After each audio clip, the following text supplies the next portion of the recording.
All right, welcome back everybody to the Jiu Jitsu Mindset. My name is Pete Deely, and to your misfortune, you have just me today as your host. Professor Lucas Hubo is in Las Vegas competing at the No-Gi Worlds. And Professor Lucas, when you hear this later after your competition, we love you in Arizona. You're the pride of GB Ocotillo, and we hope that things go well for you today, along with our coaches, Coach Nicola. We got Coach Ryan and Coach Andrew. So we're all cheering from you back here in Arizona. But to your good fortune, we have an amazing guest. We have Professor Jason Hawkins with us, and I'm very excited and grateful that he was willing to spend some time with us. So, Professor Hawkins, thank you so much. Thank you, Peter. Thank you.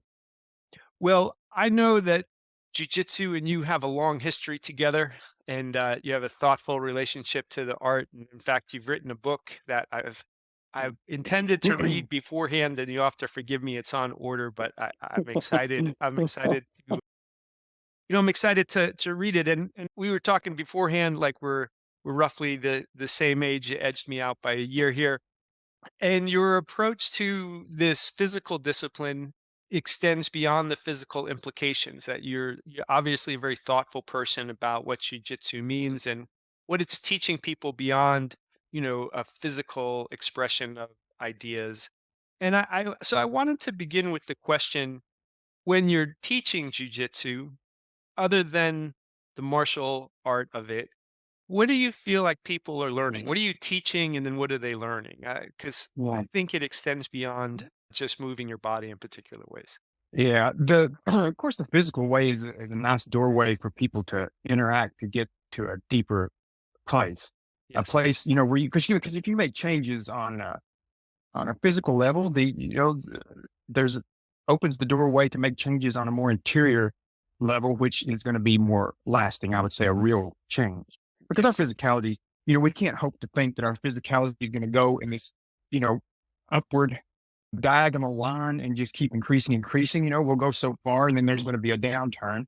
Inevitably, we can't hope that, just ourselves are going to go against the universe Yeah. and change that. But so we have to understand that limits to that. But what we change internally, I think, can stay on the increase. So I tried to, using myself, I guess, as the experiment, and then also Yeah. watching students and my teachers and how they acted. What is it? What's lying behind? What's what's the take home of all of this? If my Yes. physicality is going to decline, Right. then what is my keeper? What do I do it? And I calmly and I'd like to tell you that I have a deep appreciation for yoga Yes. on its more ancient level. Hmm. And the key to that I got from that, especially, and I watched it play out within martial arts. We'll talk about that a little bit too. Is equanimity. That's Yes. the term equanimity. And so I don't know. Some people aren't familiar with that word, but equanimity, I get the dictionary definition is evenness of mind under stress. Yes. But I guess another definition might be the ability to observe something without judging it. And Nice. so that includes ourselves. Yes.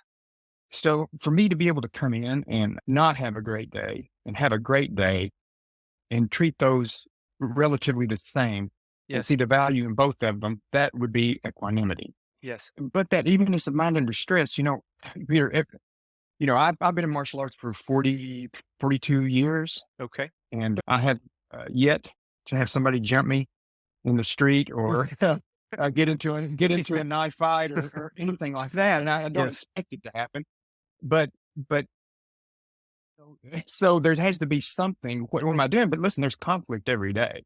Sure. Conflict within ourselves, within coworkers, family, Yes. friends. We have to manage. So this idea of evenness of mind under stress is applicable every minute of the day, I would Yeah. say. Yes. Yes. Right.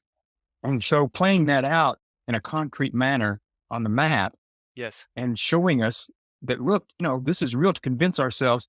It's one thing to kind of pontificate over it and sit and think about that, philosophize and go, Sure. okay, that sounds very good. But to get out on the mat, Yes. apply that and get a direct feedback and say, well, okay, I acted out. I got tapped and I got mad and I followed the matter. So, or I, chalk that up to experience and a win. regardless. Yeah. Said, man, I did good today. I told students, I said, look, if you leave the mat Right. and go home and you're judging it by tapping or not tapping or Yes. like that, you're going to be on, that's a long road to home, man. You're going to be on a roller coaster that's probably not that much fun. You'd like to get off of it. But if you can know that every experience that you have goes in the win column, Right. Right. Right. I don't know how many people are doing jujitsu now. I know it's so popular now. I don't know how many, but I think relatively to the world population, you're in a rarity Yes. that you're doing it. Well, we've discussed that notion that the hardest belt to get is actually the white belt because, Oh my gosh. right, from a proportion perspective, there is fewer white belts relative to the overall population than there are black belts to white belts. And I'm Yeah. so excited to hear you talk about those things because, I come to jujitsu much later in life than is reasonable for a person to often pick, and it has been so important to me. And I too have been somebody who has had a yoga practice for long periods of my Mhm, life and had a meditation practice for long periods of mhm, my life as well. And it's been uneven for me. But when I when we think about meditation, or people who don't meditate, I think view meditation, I think they think that it is a calming experience. And my mhm, opinion about it is that meditation generally is just a clarifying experience where you can see mhm, all the turmoil and conflict that is in your moment to moment experience, in mhm, that it can be disconcerting to sit quietly where you realize it is excruciating sometimes just be yourself and experience what's going on, which is why, I'm curious to talk a little bit about in this moving meditation that body actually, I think, gives an outlet to the mind's kind of freneticness and then ends up calming us that way, where there, that expression, tired dogs are good dogs, like you, Yeah. that ability to kind of express yourself where often forced into an exhausted state, but sometimes that capitulation to like, okay, I can't do the next thing, or I have to tap, is there's a moment of freedom in that as well. So I'm just curious Absolutely. your perspective on that idea. Yes. That physical approach coming, like you're right, to just expect yourself to sit down and steal your mind. The evolution of the human currently, that would be a tall order, and I think beyond most all of us. So I think that's why if you look at that yogic tradition, they had given these 8 limbs to kind of gauge ourselves by, and every year, Peter, I would always read. That's kind of where the book came from. Was I would read the Yoga Sutras of Patanjali every year. Yeah. Yes. These are Yes. just these are 196 Yeah. basically aphorisms or sutras, Yeah. and they're short and kind of concise, and you got to think about them and all that kind of stuff. But anyway, the second sutra kind of addresses that, and then it says yoga is the cessation of the fluctuations of the mind stuff. Okay. Okay, so he's pretty much sit down. We're going to try to calm ourselves and steady our mind to gain some kind of clarity. And Right. the rest of the sutras are just suggestions about ways different personalities can Yes. come to that. And one of those is within the yogic tradition, are postures. Right. Now, to me, I think you could take jujitsu and say, I'm going to plug in the word technique, Yes. where Yes. I I see the like that. word, Right. Right. the traditional word asana. And Right. if I plug in the word technique and look at these older texts, I can get a sense of how my jujitsu practice can help me with this idea of the cessation of the fluctuations of the mind stuff. So Yes. if I think coming through that physical door for us, most Yes. of us, is the way, and that is the definition of hatha yoga, they would say, the Yes. Right. forceful Right. yoga. And so to approach that, come in, so our jujitsu to me became that. I searched for that and I Yeah. was looking for it. And I had a little trouble reconciling it, to be honest. Okay. I could tell you, it's funny. I was out with my yoga friends, which tend to be a bit hippie-ish. And I was hanging out, funny at the same time, I was doing a lot of training with the police Okay. and with the SWAT team. Okay. You could, there were some different Yeah. ideas going Less on in these hippie-ish. camps. Yeah, less hippie-ish, yeah. But I got to tell you, I absolutely loved hanging out with both groups. They were Yeah. fantastic, and I was learning so much. And I thought, how do you reconcile these two? Right. And I thought, well, all we can do is just keep going forward. There was a quote, Yes. I don't know what exactly, but that Werner Heisenberg, I think, had a quote that if you can, I don't know, two things that are dissimilar, Yes. Right. if Right. they Right. can have even a bit of interaction, you can hope something interesting will follow Yes. that. Yes. And Yeah. I thought, well, I'm actually in the middle of this, so I'm going to keep going and do it. And that was the case. And so to me, using that physical door, like you said, even to the point of exhaustion so that the mind has to settle itself down, Yes. Right. or just knowing that, how it is with jujitsu, when you engage that opponent, to learn over time, like me getting flustered and all this stuff is not helping anything. So Yes.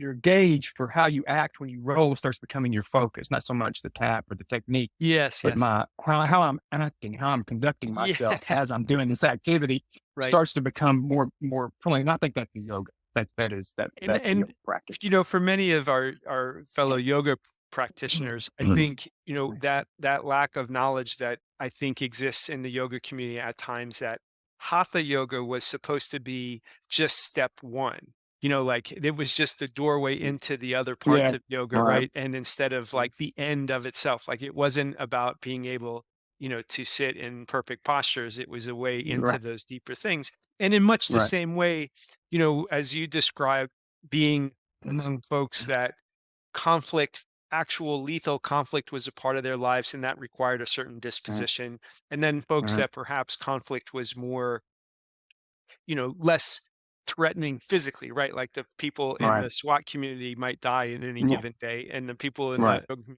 are Right. unlikely to have had that. And Right.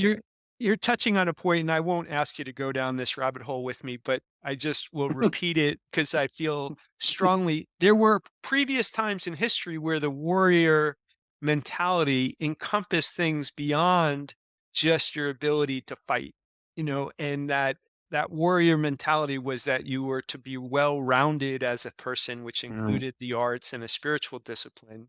And in my mind, what you're describing is a connection back to an older sense of what it means to be an effective warrior. And Mm. every moment of every day is a internal conflict, right? Where we're working against all the various impulses within us, trying to harness them Mm. towards, what's best for the people around me, what's best for me, what's best for the world.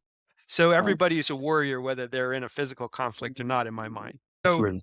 yeah, yeah. Does that? I mean, you and I close in terms of that perspective, Absolutely. or yeah, yeah, I think that's the if you're gonna have any longevity yes, in martial arts, I think you're gonna have to take that mindset at some point because that interface, the what the we'll say the priestly caste or the whatever you want to call, yeah, along with the sure, warrior caste, had that dramatic interface between life and death. That's kind of what they share with one another. And I think they saw yes, that in one yeah, another, and we can look through, like you said, that's a real rabbit hole. It's interesting one, and, but, you see that interaction happening. And in the past, it was, I think it's unique now in more modern times because the caste system doesn't apply to us like it did then, where somebody's stuck, sort of. right, If you're a warrior, you're a warrior. yes, You're a yes, priest, you're a merchant. It's kind of stuck. The lines are blurred, and we can move freely between those things. And I think that's a unique perspective for us today. As the householder, you got this guy that can, he's working a 9 to 5, has a family, but he can walk into this dojo and right, have if he so wishes, to have some of this experience that the priest or the yogi yes, and the warrior were experiencing. He can kind of touch that just a little bit, and I don't know that you can hang that out on your sign out in front of the dojo per yeah, se, but you can certainly, as teachers, try to uh, express that in our teaching, and not with a hammer, not, you know what I mean? Like, yeah. No, I you don't want totally to get it. you don't want to you don't want to preach it, but if you're living it to an extent, they'll notice, and then if it comes through the way you interact with them, they'll Yeah, get the idea. right. And I think when you talk about the body and the movements being the gateway to these ideas, Mhm. I see that as the teaching vehicle of like aspire to equanimity and calmness because it's the most effective way to be. And that, so within the context of rolling, if you lack equanimity, then your ability Mhm. to make choices declines. And then that to me plays out in life every other place. Oh my gosh. In my business life, when I'm leading people, I talk about the difference between the warrior and the mercenary. And the mercenary does what it does for money, and the warrior has a Mhm, principle behind it. And mhm. regardless of what you're doing, if you're not connected to a principle, you will get exhausted in that thing, which is why, we call it the blue belt curse around here, that they Yeah. achieve, they get paid with the blue belt, and then, Yeah. right, and then, like, that's all. That's it. As opposed to the principle of I'm here, I'm doing something else rather than just advancing along, Right. a payment system of stripes and belts that, oh, Right. someday I'm wealthy with a black belt, and I'll ask you about that in a second. Yeah. No.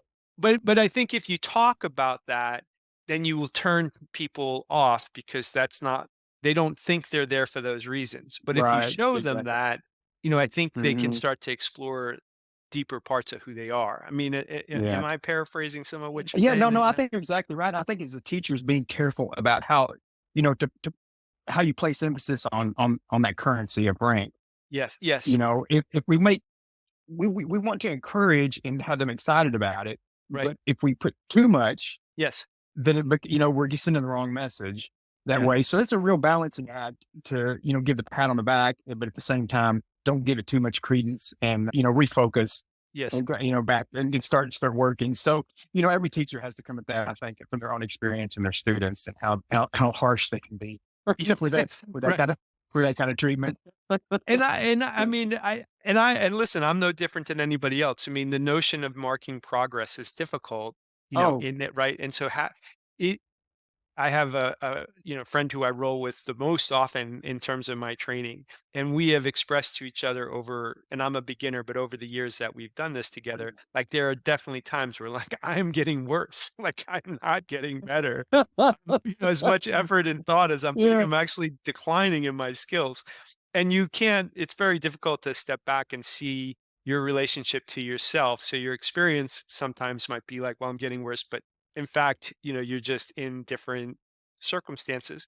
I love that phrase currency of rank because I think it really sums up like the wrong goal. The goal to be the black belt is not the goal. So I'm just Yeah. curious as your black belts so or you're not, so far back in your history at this juncture, like what's your perspective on, and I asked this partially out of like Professor Lucas telling me, look, the black belt was the beginning, I mean, that was the beginning of the journey, not the Yeah. end. So I'm curious when you think of the currency of rank and the perception of the black belt versus perhaps where it should properly be viewed. I mean, how would you Well, describe? I guess on a what I try to tell my students when they're coming, especially white belts that are coming in, and we talk about the rank, and specifically with Gracie Jiu Jitsu and Brazilian Jiu Jitsu, it's different because I came up in karate when I first started. I was about 12 years old when I Right, started, and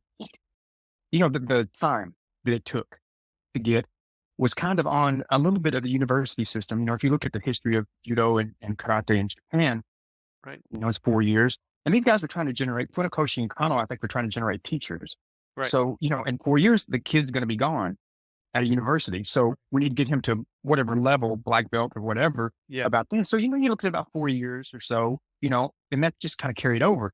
But then, the Gracies come in, it's like, 4 years, maybe midway, maybe, Yeah, good right, luck. right. It's kind of like that. And it's this long period. So I think, first of all, what I had to get across to my students was maybe think more of it like a university degree, Mhm. and that, your brown belt is a master's degree and your Yes. black belt's a PhD. Yeah. And then ask yourself, and the two, I told them too, Peter, look, when those guys come in, I say, look, purple belt is your goal. Okay, nice. Yeah. You want to be a purple belt. That's what you want. You want to be proficient. You're walking in here. Rarely do we get, like you said, somebody coming in going, look, I want to perfect my inner self. Right, I want to learn self. I want to learn self defense, right? Or I want to be in good shape, or Yeah, I yeah. want to choke my buddy, or Yeah. I'll never catch him. Right. And so you're like, okay, so to be proficient, you want to be a purple belt, and then that's just the scale within Brazilian Jiu Jitsu, let's say. So Right. don't worry about anything past that. That's going to be your proficiency. Once you're a purple belt, then I think you've got enough experience to Yes. say, oh, I want to get my brown. I want to go for black, because I mean, when I went to school, when I went to get my bachelor's degree, Right. I didn't have a single teacher, advisor, anybody asked me, "Hey, Jason, when are you going to get your PhD?" Yeah. Yes. Oh, very Nobody said a word. that's a great It was, analogy. Yeah. and nobody ever asked me that, and I never even thought about it. I didn't even Sure. consider it. I'm just going to get this bachelor's degree. That's my plan, and I'm going to go to work. And Yeah. the truth was, I did that, and I did that. Yeah. And I'm like, listen, man, you could get purple belt. Only handle yourself against 90% of Right. guys that would grab you or do something to you. You could Sure. handle yourself, at least escape if you Right. get purple belt. And if that's what you want there, but hey, listen, if you get to purple and you're thinking, hey man, I'm in. Right. Right. This is a lifestyle for me, and I want to go forward because listen, that's the requirement. Horace, when I got my purple belt, I remember this distinctly because it made me feel so good. He's not one to hand out compliments. I'll tell you that. Okay. I don't think oh my gosh, I could count on one hand times he told me, but Okay. he tied the purple belt on me, and when he tied it on, he said, "Now you know what I know." Oh, wow. And I That's thought, that, okay, that's pretty cool. And so for a second, about 2 seconds, I feel right. this swelling of pride. And he said, but after that, I don't know, man. It's a maturing process. I don't know. Yeah. I Yeah. don't know. So I thought, what does that mean? I thought, well, okay, so I know the system. If he Right. asks me to do something and perform something or demonstrate it, I could do it. Right. Right. And that's about what that pro bus says. Now it can be more than that from people. Everybody's different. And Sure. certainly no more than that. But generally speaking, okay, okay, you can do. I said. And then like he said, after that, there's just a maturing process Yes. that comes after that. And I tell students, look, man, whatever you did to get yourself to purple will not get you to black from there. Right. Yeah. It's It's another step up right. from Right. that point and to meet there. And then what's so interesting about that is like your professor was saying, you get it in this process, and then man, bam, you realize, okay, it's brand new. Yeah. And How it is the interesting. beginning of something new. It's a yes. I I feel like in the I feel like every couple of years I tell people I've learned more in the last 2 years than I've learned the whole time I've been in Yeah. jiu-jitsu. Oh, that's so good. And you get more insightful and stuff, but I think it does come from this idea of pointing towards the inner man Yes. and moving in that direction. You have to come to that conclusion sooner or later because you taps you yesterday, you tap him today, he taps you Yes. again next week, and it's just this up and down, and I can't really count on it Right. here because Yeah. Yeah. Yeah. Yeah. Right. if this You is want really nothing to hang your hat on, you can't hang your hat Yeah, on. that Now. that's so beautifully said. For me, the notion of like language acquisition has been the metaphor that, sometimes I've described to the newest people or to myself. And I think Mhm. of like, and if Professor Lucas was here, he'd tell you, Pete is a good 7 to 12 years away from his purple belt. So I maybe I'm a slow learner to the nth degree.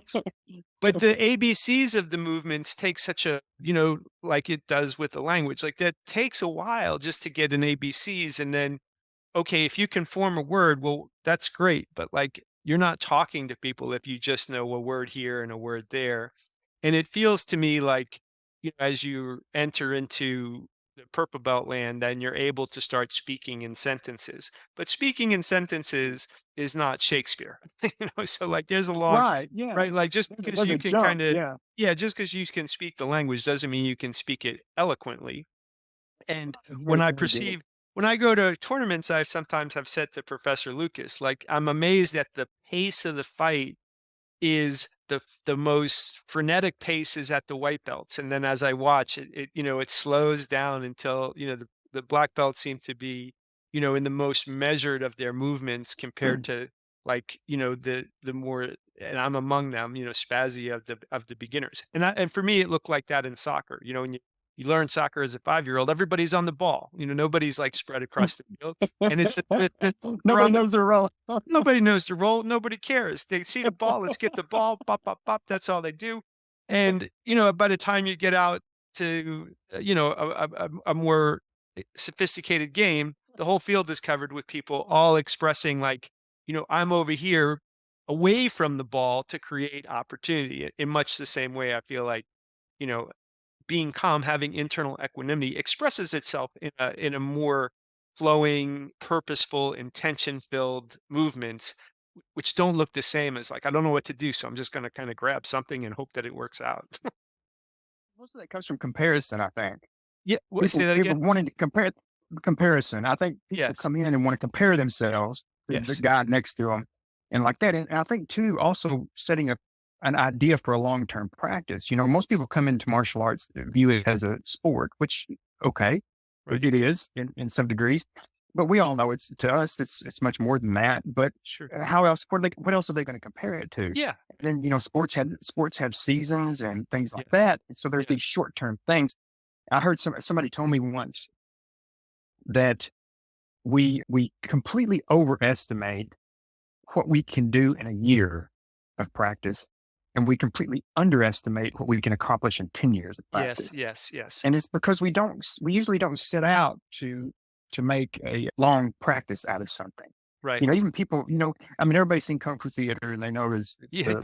the long haul. And so they have Yeah. some in the back of their mind, they're thinking that, but Right. the fast life is fast paced and stuff. But I think if we set that first year, honestly, Peter, like you said, that kind of curse of that first spell Right. and Yeah. people not thinking they're where they should be Yes. in that first one. And I tell them, I said, look, man, just picture yourself. If you train 3 days a week, let's say, Right. and you put yourself into it, you really applied yourself, and let's say that life did not interrupt you, and you were able to train for a year, how good do you think you would be? Get a picture of that in your mind, and then I would say cut that in half. Right. You'll be about half that good. But so, That's well but said. that's okay. But that's Yes. okay. Yes. Yes. Like Yes. but that's good. Then same thing, no interruptions. Life doesn't get in the way. In 10 years, picture yourself, and I would triple it. Yeah. I'd say you'll be three Yeah. pounds Yeah. as good as you Yeah. think you are. And I think that's a little tough one to get over that. And I think that's why maybe the blue belt curse happens. They're like, Yeah. they're Yeah. like, oh man, I mean, that's not the only thing, but I think, people expect a bit more themselves in that first year. I should be better. I should, like, Yeah, yeah. Well, yeah. Well, I think categorically I should be better. I think is probably true. But like I'm the one person that applies to. But what I would say that I also think, and as you and I are in a similar phase, season of life, that the proportion that a year represents to the time you've been alive just feels different as you go along. When I started at 50 and I walked in the door, I actually walked in the door hoping that my son would do this, and 6 weeks later mm. he quit, and I'm like, this is exactly for me. Oh, that's happened. Yeah. Like I have found something Yeah. that I didn't know I needed, and but as I made that as I fell in love with it, I knew that this is the rest of my life I will be studying this, and that I'm gonna look to avoid any real evaluation until 10 years in. I don't, it's not to, the currency of the belts is much less important to me than it would be to other people, because it's Mhm, not going to matter, at 60 years of age, if it's mhm. in 10 years, regardless of what rank I am, the notion that Mm. that means much in the world besides to me, is different. If I was 20, it would feel different, but a year felt different at 20 also. Like that's 5% of my life then, and it's 2% of my life now. And so the having the longer arc is easier at this point in my Yeah. life than it was before. And I don't know if you find that to be true elsewhere, I do. but I do. I think it's true on everything. And yeah, can I tell you a quick story? please. Okay. So when I was in college, I had the good fortune to train with a man named Professor Liu Jin. Okay. He was the dean of physical education of Yunnan University in China. And he was on a scholar exchange at our university. Okay. And a Chinese friend of mine had introduced me to him. We started training in Taiji, and I'd go over there. It was a really cool experience for a young Yes. guy. Anyway, I'm talking to my friend about this. We're talking about training, and the word kung fu came up. Hmm. And he said, do you know what that means? And I said, well, I guess it means martial arts, doesn't it? He said, "No, not really." And I said, okay, well, what do you say? He goes, I've got a long definition. And I said, okay, Okay. let's Yeah. Yeah. give it to me. And he goes, okay, the definition I have is what he said. It is a skill that transcends surface beauty. Say that again. It's Okay. a skill that transcends A surface skill, beauty? Is that what you beauty, said? yes. Okay. A skill that transcends surface beauty. And I was like, okay, I think I get it. He goes, do you dance? And I said, oh, no, I don't. He said, I don't either. He said, what if we got invited to a recital here on campus Right. and two dancers came out? And for sake of argument, they're both going to perform the same routine and they're going to do it perfectly. Both of them Right. to the T. It's going to be Okay. perfect. One of them has been trained for 20 years and one's been trained for 2 years. Do you think you could tell even though you're not a dancer? Right. And I said, I do. Yeah. I think I could tell the 20. You see, I think I could too. That's Right. kung fu. Yeah. You can't quite put your finger on it, but there's Right. something that's doing it. And there's also it's something that has kept that person dancing for 20 years. Yes. Yes. So I've got a student that's currently in his 70s. He just got his brown belt Excellent. and he's a successful businessman. So he comes on his lunch break and he's been doing it for a long time. He Okay. comes twice a week. He doesn't miss. He's a great guy. Right. And we got to kind of talking about, why this intangible thing, why am I doing this? Right. And I said, well, it has to be coming from somewhere, internal or something like that. And we kind of got into a discussion and he kind of looked inquisitive, at me. He was a very practical guy. And I said, well, what if I told you that I'm never going to promote you again and you're not going to get Yeah. any better Yeah. Yeah. and you're not going to get any better. Right. And he said, well, the rank thing I could get past. I'm about 70, if I don't get promoted, okay. He said, but they're not getting any better. He said, I don't know. And I Yeah. said, well, Yeah. okay, do you not want to meet Thursday then? We won't meet. He goes, no, I want to meet. And I said, what for? You're not going to get any better. He said, what? He goes, what? I would miss it. Yeah. Yep. Right. I said, I would too. I would miss it too, Wayne. I would miss you being here. Yeah. And so we got talking about that. He said, okay, I see where you're coming from. There is something there that's beyond those things. And I said, Yes. yes. So if you can connect to that, you can get through anything. You Yeah. can get through all the taps and all the disappointments and all Sure. that stuff if that's there. And for some people, that's community. That's a sense of community. Sure it is. Yeah. Ultimately, people come and go. So it's got to be that. It's got to be some kind of relationship you've got with yourself Yes. Yes. that's connecting you to something higher that is going to keep you on the path ultimately. But that, that relationship and how you're pulling that together, I think is a huge deal. Yes. And if you can lead somebody to that as a teacher, Yeah. oh my gosh, I think you have more than done your job. Yes. Yes. You've You can changed do that. people's lives. Yeah. Without Yes, a for doubt. sure. When For sure. in 1988, I was in a seminar that was a 3-month long seminar on Oh, wow. Chinese culture, and there was a Oh, gentleman wow. named Al Wang Li who was teaching Tai Chi as a part of that. And Al Wang Li was Uh-huh. among the first people to brought Tai Chi to the United States. And so here was a man, 50 years older than I was, and his whole life he had been studying Tai Chi. And I was an athletic kid, I felt like I had good control of my body. I thought, and he would teach us, and I didn't get a ton of time with him, but I got some time with him. And the refinement of a person's movements who've been doing those movements over the course of roughly three times as long as I've been alive, like he's been studying Yeah, yeah, or yeah. like whatever. Twice the length of time I've been alive. He'd been practicing these movements. And it was fascinating to watch the elegance of him as an observer. But Tai Chi in particular, I think, can give experiences about the internal energy of the body that you don't know is there unless someone shows you how to unlock it. And Mhm.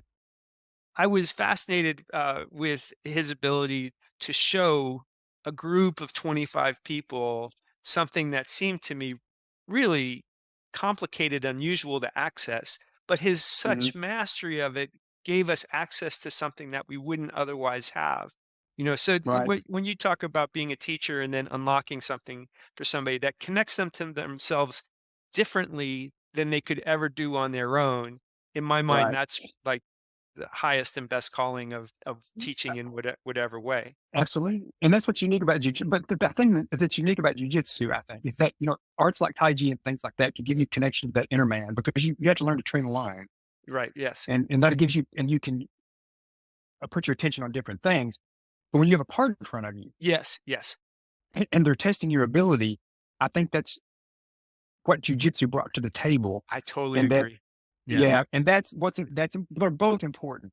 You Yes. know, you have like what I call soft practice and hard practice. Yes. Yes. Yes. Soft practice is we're allowing each other to move, and I'll Right. let you let me. We got to do that to get our placement down correct. We've got to do all that. Right. But then we have to learn adaptability, right? So we need someone to challenge those Yes. things. That's our hard practice. Yes. But listen, if we go down either one of those roads independently without the other one, we kind of can go into trouble. But if you Yeah. just soft train, if you just do soft practice, your gullibility increases. Yes. Yes. Yes. You start believing you can do some things you really can't do. Very And well you said. you believe that.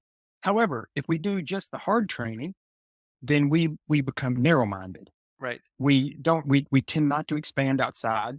Yes. We don't Yes. want to You lose. narrow, like you narrow Yeah, what you, yeah. because So you I just just go do to the what what works. I'm good Yes. at. Yeah, Right. I just go to what works. I don't expand myself. We're the person, but the soft training will allow you to explore, reach Yes. out, and it also has a esprit de corps with Yes. it Yes. that works with the people. So there's that balance. I tell my students that you got to do both of those guys if you want to make that progress. You got to test yourself a little bit Yeah. occasionally. Maybe Right. not as much as you think. You're talking. You mentioned being older and coming into this, but being in the year being different. I like the way you brought that up. That the year is different to you and I than it is the 19-year-old that's coming in there to Yeah. do it. Right. Right. But I think our ancestors had a way of classifying that I think we don't pay attention to as much anymore. Where what they would say was you have the student, Right.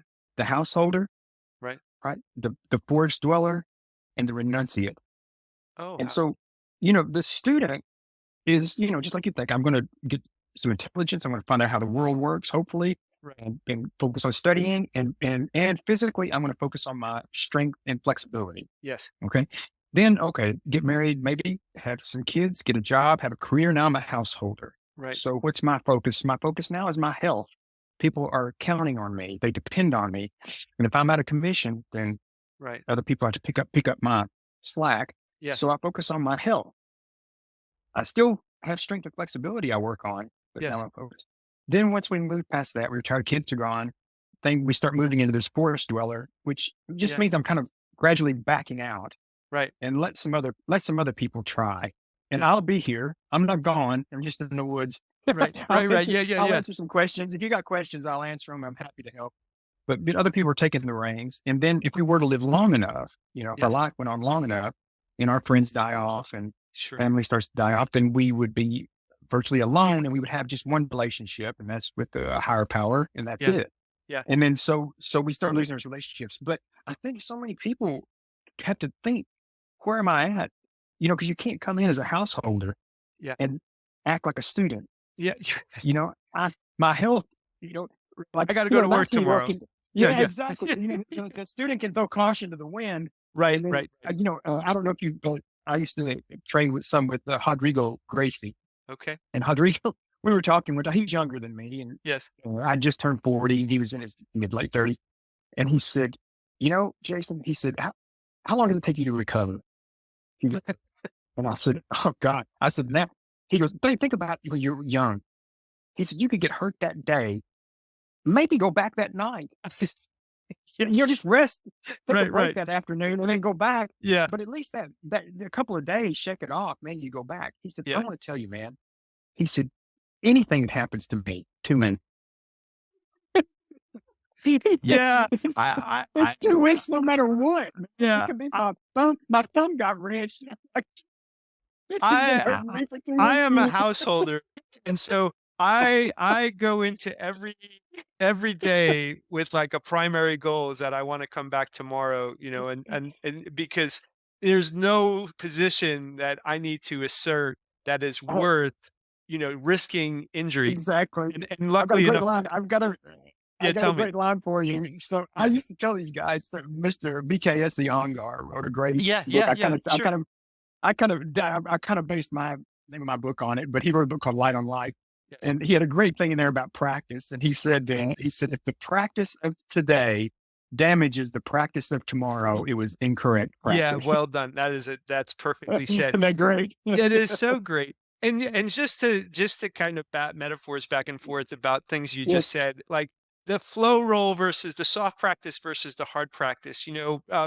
that notion of, I think in Japanese, you might use the term like MU mind, to have an Mhm. open perception, kind of a soft perception.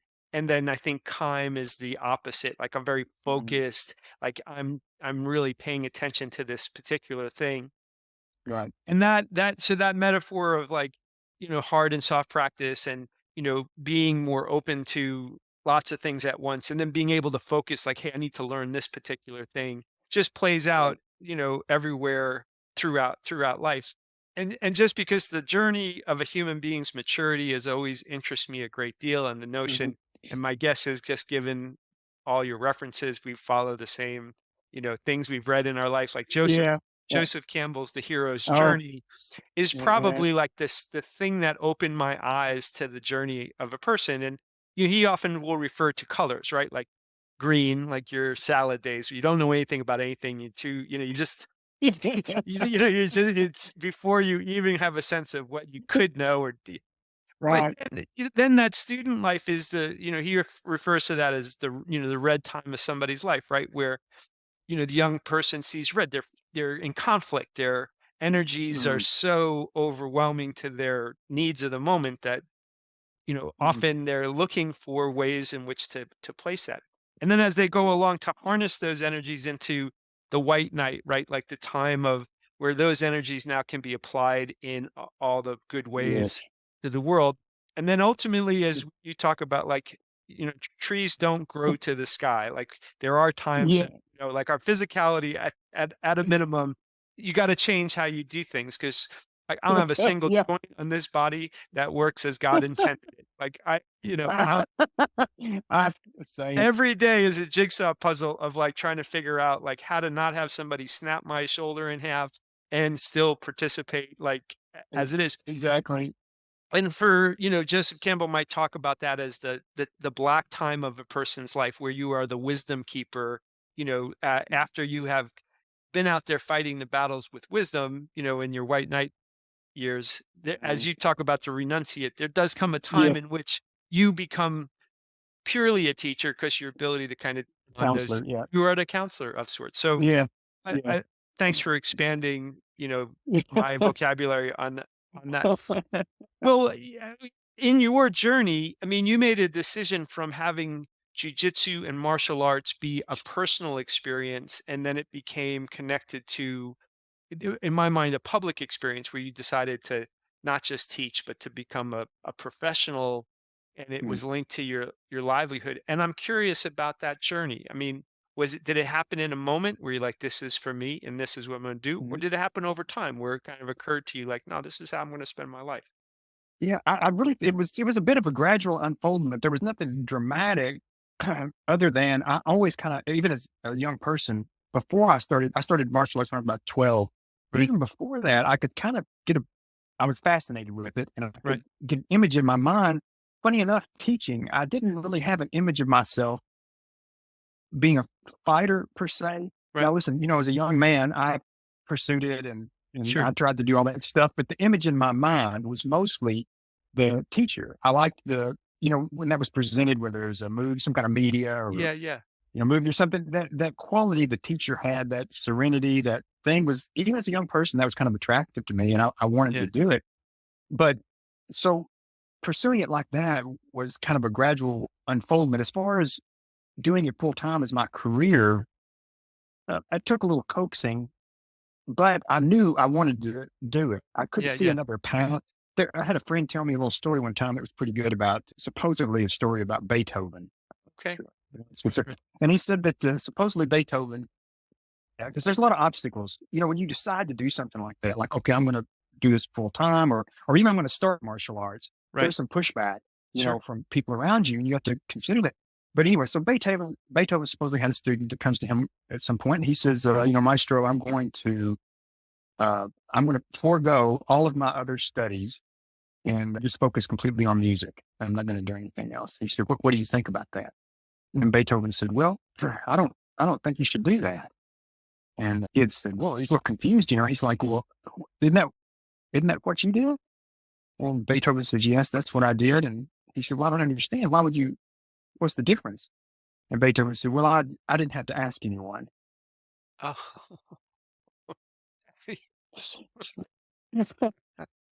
Yeah, that's it. That's interesting. That's a subtlety. So, Yeah, so yeah, yeah, yeah, yeah, so I didn't, and I think yeah, yeah, back after I yeah, heard that story, and I thought, yeah. I do remember people telling me, "Oh, Jason, you're not going to be able to make a living in martial Sure, arts. You're sure. not going to Yeah, be able yeah, to do yeah. that." And I remember hearing them, Right.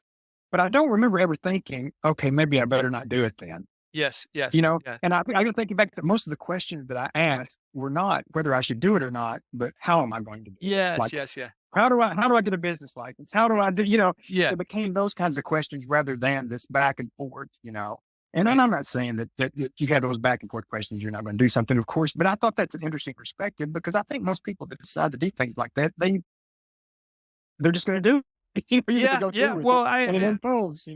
for me, that's part of what that distinction between the mercenary and the warrior. I mean, Yeah. if you're negotiating your compensation, before committing to the act, then there's no way to be anything other than disappointed, because if it's not connected to something deep, then the currency gets spent immediately. Like and I think about that with the belts. Like the day of the belt promotion is terrific, but even if you're a black belt and some super athletic white belt comes in and catches you, That's you the know, kid, right? like right, like all of a sudden that Yeah. currency is not Yeah. quite as valuable if that's what you hung your hat on. If you didn't hang your hat on 10 years of continuous, exploration and improvement, and that's what you were attached to, rather than the single marker. Right.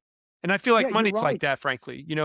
It is, and you show, and so I think too is in school owners, and teachers, we have to demonstrate what show our students what we value, Right. and what you do that, and Horace early on kind of told me, you got to do that, you got to show them what what's important to you, and be Yes. careful how you show that, how you demonstrate it, Yes. and make sure that they know, that inner journey is what you're Yeah. into, Yeah. Yeah. and that's kind of what's important. But like you said, that can be a real turnoff to some people. They'll think you're trying to, Sure. convert them to something or something like that if you get a Yeah. little Yeah. too into that. So there's some subtlety there, but don't you think? I mean, Peter, that's the way. Nobody likes to be told what to do. Right. Nobody. I had one of my yoga teachers ask me if I knew what coyote medicine was one time. You ever heard of Right. that? Yeah. Coyote A little bit. medicine? A little bit.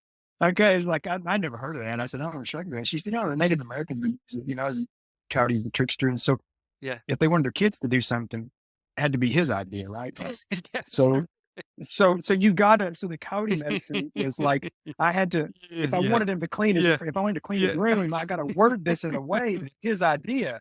And I said, Right. "Man, that's a perfect that's jujitsu, right? I mean, if I come through and be forceful against Yes. you, Yes. Yes. you're gonna be forceful. If you're bigger and stronger, you're gonna put it into that. You're gonna Right. stop Right. it right away. But if I make suggestions, Yes. like Yes. maybe putting your hand over here would be a good idea, or I leave an opening, maybe put your foot here, do Yes. this, and I make suggestions, then it's your idea, and you'll continue down that path, and then I can Right. use that knowledge to do something, hopefully." But that idea of coyote medicine, but I think, yeah, you got to kind of present it in a way that they feel like, okay, yeah, I Yeah. was heading down that way anyway. Yeah. Well, we Doing got a good. blended family of 5 children, so I'm Oh wow. basically I'm basically a shaman. You think they, oh my gosh, I can imagine. I can So imagine. but I see that play out in what you're describing in the kids classes most precisely, because when Professor Lucas is, setting the tone for the kids classes, the values that underpin the tone, are, what is he teaching? He's teaching respect. He's teaching, caution or care with each other. There's lots of things that are interesting to me that are informing the class that aren't obvious to what the class is. And he's able to do that because there's not somebody questioning per se. There's a 6 and 7, 8 year olds are not like have an analytical mind. Like, what's this guy saying? They're just kind of in the flow of that. And as you get older and you become less attuned to, like, well, don't tell me what to do, then you have to become, your coyote medicine degree needs to Yeah, get more and right. more, Like, you missed it, more and right? more refined. Well, maybe you Exactly. could tell us like a story of your favorite story, because I'm sure you have many of them, of like how jujitsu changed somebody's life. And in your approach to this speaks to such a profound relationship with other human beings, because you're thinking about that in all these interesting ways. Do you have one you could share with us? Like what? I don't, I don't have like a really kind of dramatic specific one, but I will say over the years, so our academy's a little unique, I guess. I Right. don't know. In that a few years ago, my wife, she helps me, she runs the administrative part of the thing. She fired me from that. And so Oh, I guess she just runs that now, you know. So she said, but she told me, she said, this was a couple Christmases ago, I think she said that, she said, we've officially switched to a private academy. I said, what do you mean? She said, well, you've got more private students than you do group right now. okay. And so I thought, okay, that's kind of interesting. Okay. And then that's to design to a degree because I love teaching private lessons because Yes. I love being able to see, not that you don't see it in group, you do too, but Right. just personally, me, Sure. I like doing it. It's a little more physically. It may not be the absolute best business model, but I really enjoy it. Right. So, so I don't have a major story, Peter. I'm sorry, but I've watched so many people. It's without fail change just in their how they approach life with that Yeah. equanimity, Yes. and having that has become their buzzword. Right. And I did have a student that is recently trained with me. I can give you, I guess, a couple of examples. He was a business owner, and he was a very, you know, Okay. this, not a violent guy, of course, but he was just to like this. And Okay. to watch someone that already has that kind of drive forward, he's Sure. made a successful business. He's got several of them. Right. And then to watch that softness of Yeah. jujitsu, that concept of Jiu Yeah. develop in a person that's on the other side of that line Right. is really fulfilling. And then to have them realize it and come to you and say, man, listen, I'm a different person. Yes. I really am. And I Yes. had a female student like that one time too, that was, she had a lot of anger. Right. I Okay. don't know what her background was completely. And, Right.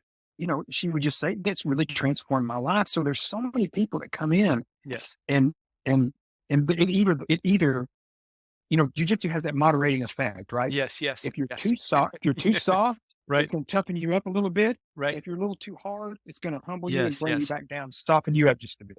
Right. So, and that's what we want. We don't want to, as a teacher, be presumptuous Right. and try to look into somebody's life and go, well, you need this or you need that. If we can present the art on that level playing Yes. field and what it is, just as it is, and then trust that the student will take home what they need out of that practice, and then to be able to watch someone slowly transform because Right. that heart, I had that gradual growth appear, I think is what people, that that's growth that stays. Like, Yes. Yes. I Yes. don't Well, know. I well don't watch, said. I don't see my grass grow in my yard. I'm just, I walk out there one day and I'm like, I got to mow it again. Yeah. Here I go. I got to go mow it That's again. I got to perfect. wash, got to do it Yeah. again. And like that, because, quick, rapid, out of control growth, that's the definition of a cancer. And that's Yes. not what Oh, we yeah. want. Right. Right. This even sustained, imperceptible growth Yes. is Yes. what will stay with you. Right. And that's the tough thing because we were visual people. We want, man, I want to Sure. see that happen. I can't see it happening. And I tend to want to quit. And, like these yogis had two types of practices, right? They had what was called abhyasa and one called athanasana. I'm sure I'm butchering these Sanskrit terms. I'm sorry. But one, abhyasa, was kind of a, sort of goal oriented. Like I knew where I was wanting to be. Right. And maybe there was some sort of payoff Hmm. at the end, for it of some kind. And then athanasana was more of a devotional type practice. Okay. And we do those, like we just mentioned, mowing the yard, raking. Listen, no matter how good I mow that yard, Right. I did a great job. I'm gonna have to mow it again next You're week. going to chop wood and carry water every day. Yes. Every day, no matter Yeah. how well you do it. Right. And so same thing, with the jiu-jitsu. So it's setting that tone for that kind of devotional practice so that subtlety can unfold, Yeah. Very well said. and then Yes. jujitsu is that. Jiu-jitsu, the word jiu-jitsu, we say, gentle art, and it Right. it Right. is all that. I went to Japan after college for about a month, hung out with a buddy of mine there. And I looked up and asked some definitions of jiu-jitsu, and one of them that kind of surprised me a little bit was subtlety. Oh, how nice. I love that. It means to be subtle. It means to allow Yeah. Okay. something to happen. It means gentleness, Mm-hmm. softness, but it means those things. So that idea of subtle, and that's in our practice too, right? Yep. If I Sure. jam my hand in your collar like a brute, you're going to be on to me, Right. But if I can subtly make those moves and little coyote medicine here and there, and Yeah. Yeah. then I'm practicing jujitsu, and if I can practice that often enough physically Yes. on the mat, Yeah. I can only hope that it'll present itself psychologically and emotionally and mentally in my everyday life. The wisdom in the movements, is what I think gets past our minds' resistance to things. In that, Yeah, the body teaching us like this is effective, and it's different than what you thought would be effective. I mean, right? yeah, The notion of like that endlessly driving hardness being outdone by a more subtle, a subtle. more listening perspective, right? And so you're listening in Yeah, subtlety because what your partner opponent is saying to you hasn't there's an answer right, there, right? right. And if you're Yeah, in that, conflict, you're at a stalemate. Right? Am I on the same track? yeah. The subtlety is it. What's what is that song? I'm a Tool fan. I like the great Tool. Yeah, yeah. And that's I don't know what song it is, but I think it's what become a subtlety or something is the line in the song. And what has become of that? Because we're bombarded with so many images and things. I get Yeah. today so fast. I guess maybe every generation is in its own way. You get bombarded with that, but if you can see beneath the noise Yes. to that subtle underbelly and find out what's driving fact, Yes. not just the facts, but what's informing it. That's a Joseph Campbell line, right? Yeah, yes, yes, right. What's that's not the fact, what's informing the fact is kind of what Exactly.